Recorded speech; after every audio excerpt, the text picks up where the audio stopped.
पूरा देश इस वक्त चुनाव परिणामों का इंतजार कर रहा है। नमस्कार, पंचायत टाइम्स में आपका स्वागत है। मैं हूं सुभाष पोद्दार और आप देख रहे हैं चुनावी पंचायत। सबसे पहले बात कर लेते हैं हिमाचल प्रदेश में, जहां राजीव गांधी जो पूर्व प्रधानमंत्री थे भारत के, उनकी आज पुण्यतिथि है जो एक शहीदी दिवस के रूप में मनाई जा रही है। जहां पर कांग्रेस के बड़े बड़े नेता शिमला में जुटे, लेकिन कुलदीप सिंह राठौर थोड़े से नाराज दिखे। उन्होंने कहा कि जो कार्यकर्ता हैं कांग्रेस के, वो कुछ ना कुछ कमी दिखा रहे हैं। मैं खुश नहीं हूं कांग्रेस कार्यकर्ताओं से, मैं कुछ ना कुछ एक्शन लेने वाला हूं। संगठन का पुनर्गठन होने वाला है। राजीव गांधी की पुण्यतिथि के अवसर पर प्रदेश कांग्रेस कमेटी कार्यालय में शहीदी दिवस के रूप में आयोजन किया गया, जिसमें प्रदेश अध्यक्ष कुलदीप सिंह राठौर, शिमला संसदीय क्षेत्र के प्रत्याशी धनीराम शांडिल, कांग्रेस कमेटी महासचिव रजनीश किमटा सहित कई नेता शामिल हुए। सुप्रीम कोर्ट ने आज उस याचिका को खारिज कर दिया है जिसमें वीवीपैट और ईवीएम को 100% मिलान करने की याचिका यानी कि मांग की गई थी। तो सुप्रीम कोर्ट ने साफ कर दिया है कि ऐसा नहीं होने वाला है। जो पहले ऑर्डर दिया गया था उसी पे हम कायम रहेंगे।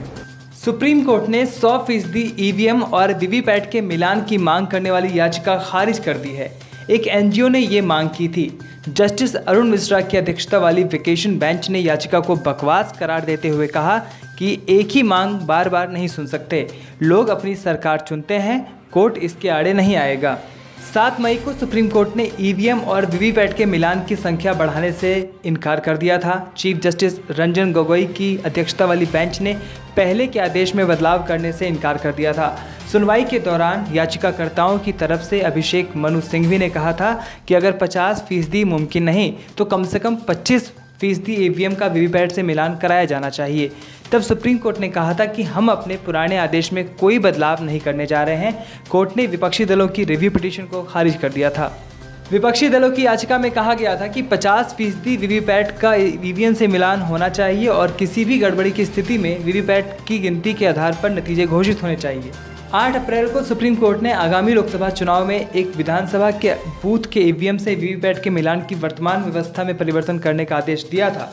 कोर्ट ने कहा था कि इस चुनाव में विधानसभा के 5 बूथों के ईवीएम का वीवीपैट से मिलान किया जाए। कोर्ट ने कहा था कि इससे राजनीतिक दलों के साथ साथ आम लोगों को भी ज़्यादा भरोसा होगा। आम आदमी पार्टी के नेता और दिल्ली के उप मुख्यमंत्री मनीष सिसोदिया ने ट्वीट करके कहा है कि चुनाव आयोग और मीडिया इस बात को नहीं देख रही है कि ईवीएम बदलने की कोशिश की जा रही है। मनीष सिसोदिया ने मंगलवार को ट्वीट कर चुनाव आयोग और मीडिया पर इस मुद्दे पर ध्यान नहीं देने का आरोप लगाया और कहा कि जनता ने भाजपा के खिलाफ वोट दिया है, लेकिन उसे बदलने की कोशिश हो रही है। उन्होंने कहा कि देश भर में मतगणना केंद्रों के आसपास ईवीएम खुली गाड़ियों में पकड़ी जा रही है। आम आदमी पार्टी के नेता और कार्यकर्ताओं ने ट्विटर पर कई ऐसे वीडियो पोस्ट किए हैं जिसमें कथित तौर पर ईवीएम मशीनें बदले जाने जैसा दावा किया जा रहा है। मनीष सिसोदिया के ट्विटर को मुख्यमंत्री अरविंद केजरीवाल ने भी रीट्वीट किया है। उल्लेखनीय है कि देश के अन्य विपक्षी पार्टियां भी ईवीएम बदले जाने का आरोप लगा रही हैं। कई दिनों से गायब दिख रहे गिरिराज सिंह ने आज ट्वीट कर दिया कि जब से विपक्ष ने एग्जिट पोल देखा है तब से वो कोमा में चले गए हैं। 23 तारीख यानी 23 मई को वो दिन आएगा जब उन्हें प्रायश्चित करने का, पश्चाताप करने का मौका मिलेगा। चौथे चरण में हुए बेगूसराय लोकसभा चुनाव के बाद मीडिया और सोशल मीडिया से गायब उम्मीदवार गिरिराज सिंह और कन्हैया कुमार एक बार फिर अपने तेवर के साथ एक्टिव हो गए हैं। गिरिराज सिंह ने जहां विपक्ष की बखियां उधेड़ दी हैं, वहीं कन्हैया कुमार ने नमो टीवी के बहाने पीएम पर हमला बोला है। भाजपा अध्यक्ष अमित शाह के बुलावे पर अचानक बेगूसराय से दिल्ली के लिए रवाना हुए गिरिराज सिंह ने मंगलवार को सुबह सुबह विपक्ष पर ट्वीट बम चलाया। गिरिराज सिंह ने कहा, एग्जिट पोल से विपक्ष इतना हताश और निराश क्यों है? मुद्दाविहीन विपक्ष ने मोदी को गाली देकर वोट मांगा और हमने मोदी के काम को आगे रखकर आम जनता में मोदी के विश्वसनीयता का अंदाजा इस बात से लगाया जा सकता है कि मोदी के एक अपील पर हिंदुस्तान के करोड़ों जनता ने सब्सिडी लेना छोड़ दिया।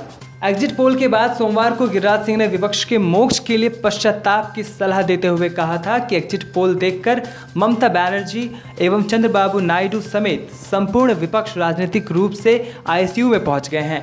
अब 23 तारीख के बाद इन सभी को जनता के बीच राजनीतिक पश्चाताप करना चाहिए ताकि इन्हें राजनीतिक मोक्ष की प्राप्ति हो सके।